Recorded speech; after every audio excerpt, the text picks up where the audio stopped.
at that 17% uptick in hate crimes, I'm an African American man myself, and I work in a very professional environment. And just yesterday, a man let it roll off his tongue like it was butter. I don't know if I can say it, but end with the hard R music, nigger music. And to me, I'm like, back. Say that again now. What? This guy in a professional environment, like I'm saying, a very, very professional environment in front of doctors, said that word. And it just rolled off his tongue like it was butter. You know what I mean? It shows that these people have been using stuff even more and more to the point where it just falls off and they don't even realize they said it. I'm standing right there, you know what I mean? Like, it just rolled off his tongue. No big deal, Wow.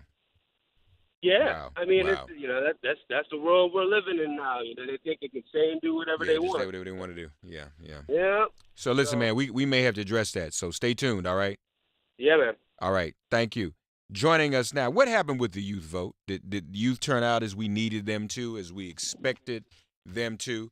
Here to give us an assessment post midterm is none other than one eminently qualified to give such assessment. She is the president of Rock the Vote. Carolyn DeWitt joins us again. Carolyn, good to talk to you again. How are you this morning? Hi, good to talk to you as well, Mark. Thanks for having me. Oh, yeah, it's a pleasure. So how'd the youth do in these midterms, Carolyn?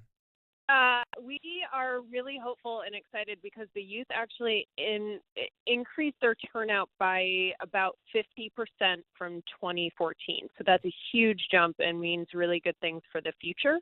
Wow. So just to give you some numbers, turnout in 2014 was about 20%. This year it's about, exit polls are saying it's about 31%.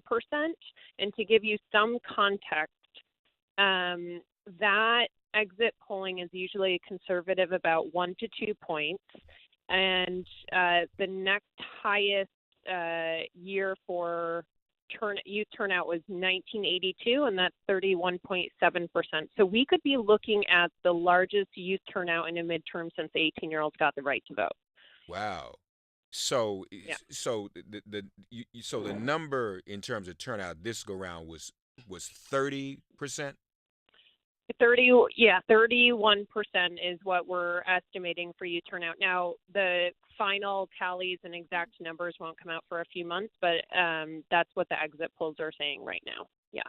And so, if that happened, is that what we expected, or even more than what we expected?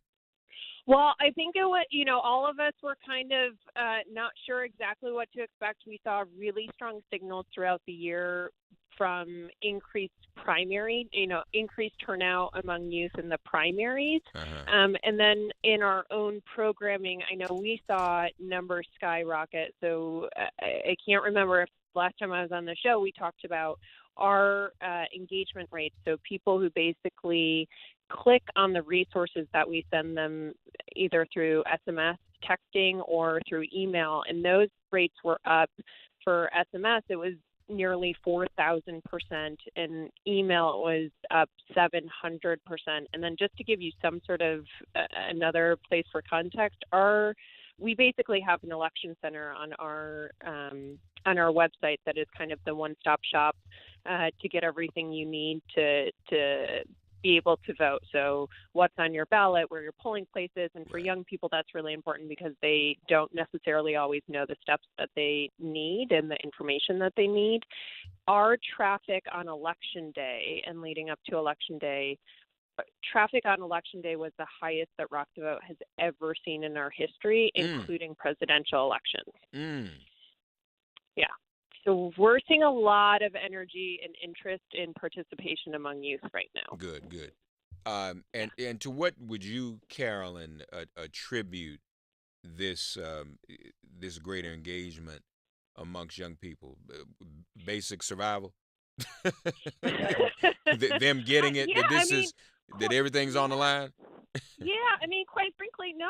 You say that, in jest, but it's kind of true. I mean, You think about this is the most diverse generation, and for a lot of them, you are seeing their family themselves be attacked, their families be attacked, their community and their friends. And so I do think that the makeup of this generation is very different than, older generations. And so you're seeing them kind of reacting to something very personal. But, and with this administration and just the attacks on more broadly progressive values, not just, things that are affecting the, communities of Black and brown youth. But you see that actually in what youth voted for. So the other interesting kind of thing to point at is we knew from a 2016 poll that youth were identifying as more progressive than any generation in the past. They were less likely to identify with parties now. So they are less likely to say that they are Democratic, but more likely to say that they were progressive. Now, looking at the vote choice, and that is basically whether someone voted for a Democratic House candidate or Republican House candidate, that vote choice was 67% Democrat and 32% Republican among youth. So that means they're voting 2-1 for Democratic candidates, to give you an idea. Yeah. The other place for go ahead. No, is there a place where we can see all these numbers in one place, Carolyn? Yeah. So on our website, rockthevote.org, we Good. have our statement that kind of puts all of this in context. We Good. also link off to CIRCLE, which is the Center for Information and Research on Civic Learning and Education of Tufts University, who really focuses on youth civic engagement. Okay. No, this is amazing. It's interesting though that people are not identifying with a particular party. Mm-hmm. What are your thoughts about that? I think there are a couple things going into that. I think, where if someone would have identified as progressive or liberal in the past, they would have been more likely to identify with the Democratic Party. I think there is some feeling, and not just some feeling, but there's things happening in the Democratic Party, and I think young people are kind of watching that and seeing, how closely Democrats align with their values and how much they stick up for their values. Right. I think the other thing, just frankly, with this generation is they reject labels. They don't want to be put into a box. They want to, have their own ideas, and they do. They're kind of redefining, politics and political kind of personas, but all personas. So, they don't feel like they have to be within the constructs of a party or a party persona per se. Yeah, and I think too, those of us, well, not you and me, Carolyn, because we're still young voters. You and I are still young voters ourselves. but people older than us, shall we say, have a duty to keep young people engaged. Yes. Even beyond this, and you do so, I think, by implementing what we see going on in places like Georgia and Florida, where the candidates and campaigns are saying, let's make sure every vote is counted, because one of the things that historically was discouraging to young people, they thought their vote didn't count or it didn't make a difference whether they voted or not at all, and so to keep that fight going, to say let's make sure every vote is counted, is, I think, important to keep young people engaged. Yeah, that's not exclusive to young people, right? Right. Up and down, it's people have been wondering if their vote counts, and if anything, this does prove that every vote counts. I think the other thing that we'll be really focused on is a couple things here. One, making sure that for first-time voters or new voters, where this might have been their second major election that they voted in, right? And so if they voted for a candidate in 2016 and didn't see that candidate win, and then they voted in 2018 and didn't see their candidate win, that we actually show them the progress that has been made.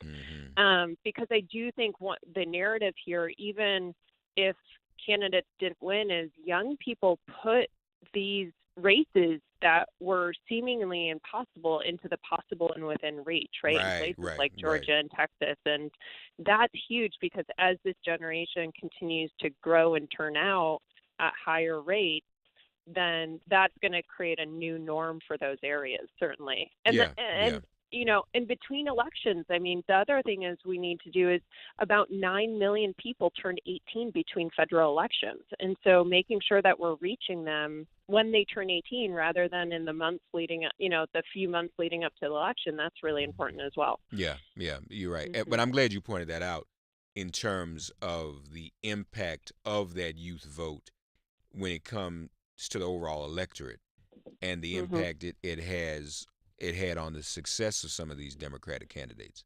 I mean, this is a whole new generation coming along, and come 2020. So you say it's an average of 9 million people turning 18.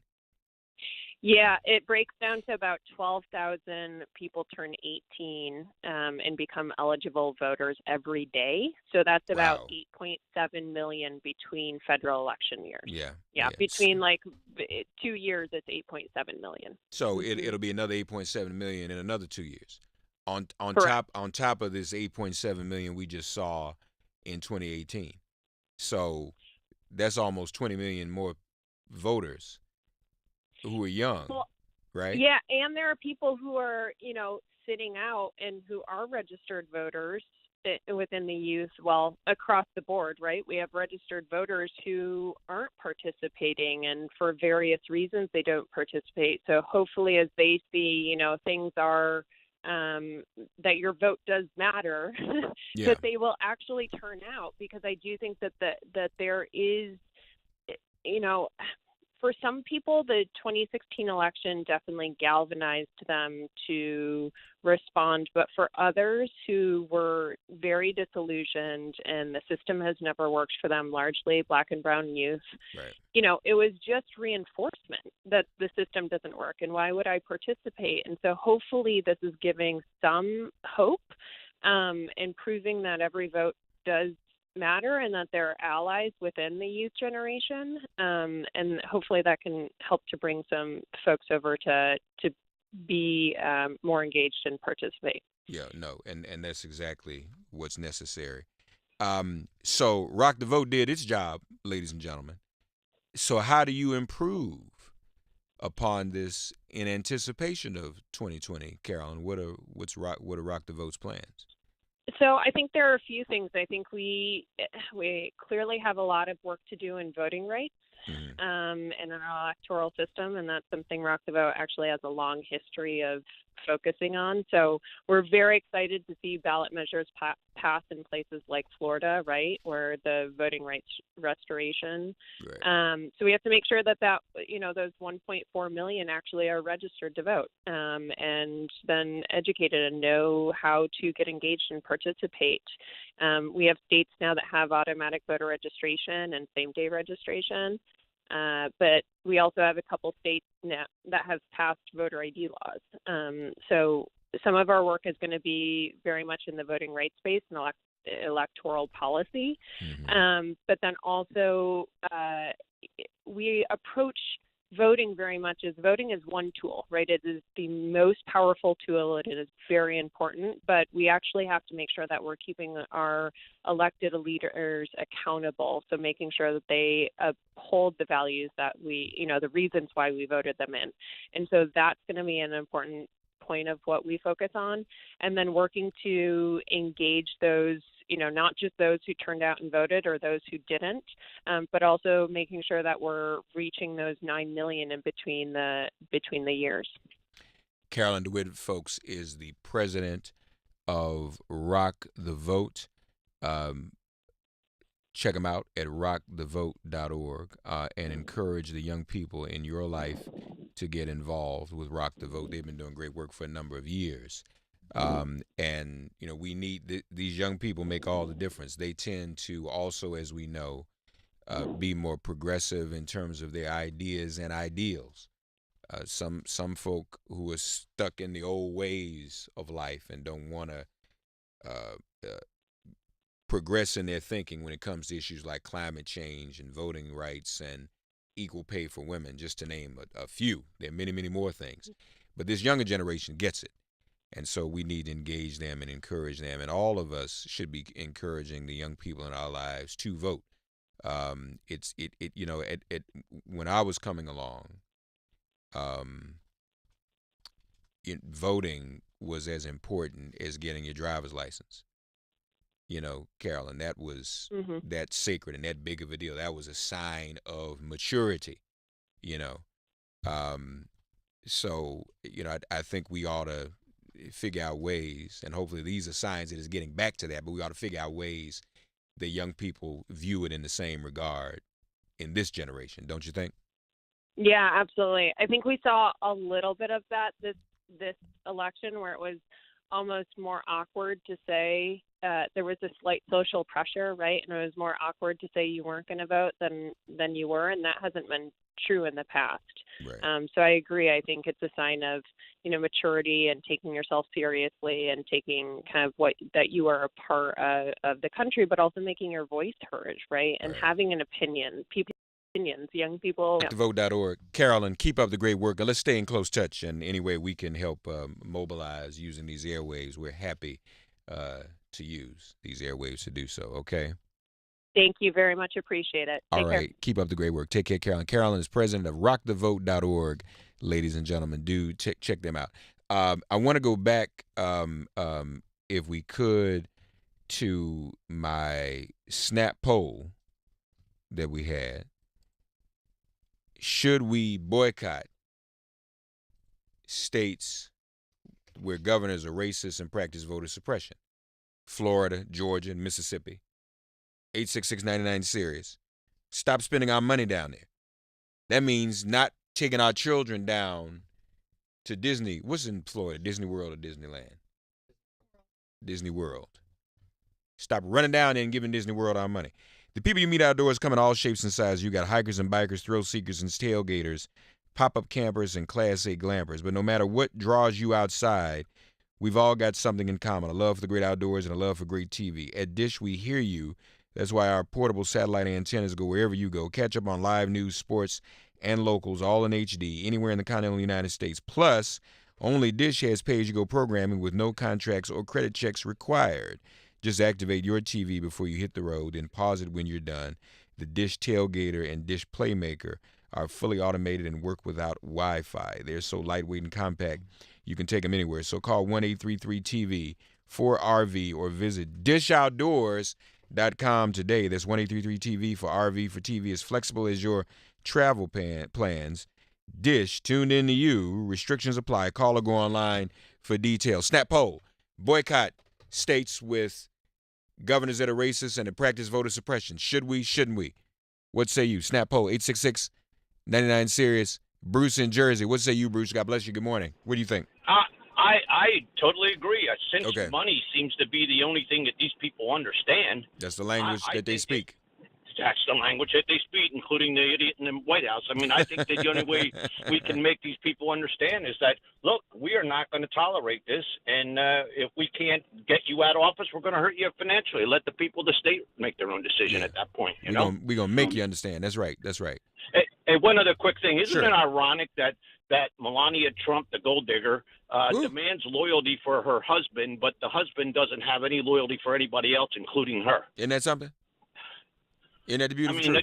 The man cheats on her, and she demanding loyalty. This guy has no loyalty to anybody, including his own wife, and she's demanding loyalty. Give me a break. And it's odd to me, too. All of a sudden, randomly, he's having her do this.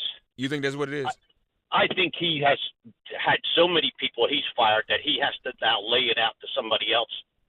So I think his people are saying, look, you can't keep it. We're going to let somebody else take the hit for a while, and they're pushing it off to somebody else. Half past the hour. Melania, I need you to say this person should be fired for me. I need you to do this for me. That's right. That's what he's doing. He's laying it out because she hasn't said a damn word in 2 years. She could give her. I don't think she could give her. Okay, I would do the firing for you.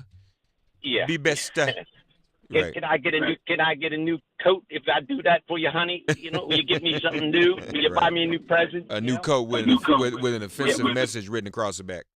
Yeah, infer, Right. to piss off the PETA people as well, Yeah, but boycott these people. Screw them. I mean, let them know, hit them in the pocketbook. We're not going to tolerate it. Get these people out. We'll come back. Yeah. Thank you, man. See, dude. All right. Take care. Enjoy your day. We'll continue with our snap poll when we return. We've got another guest joining us now. Sirius XM Progress 127, 29 minutes before the hour. Get woke. Get ready for impeachment. This is MIP.